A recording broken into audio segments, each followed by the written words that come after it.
your arm like this, sir.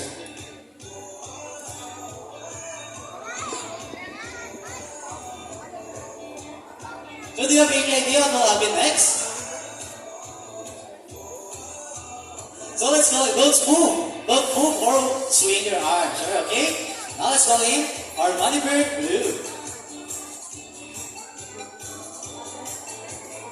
Now, blue right here can detect if the money is fake or not. Blue flies over, grabs the money. What's next, blue?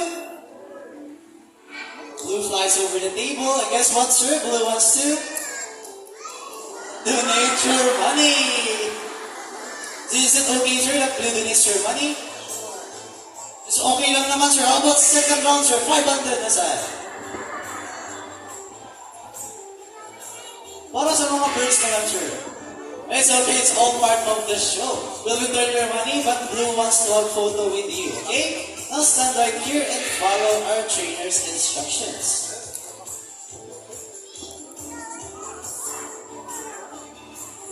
Now smile and pose with our money bird Blue.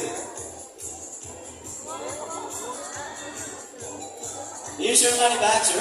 And please follow our photographer as he gives you a free copy of your picture. A round of applause for our volunteers.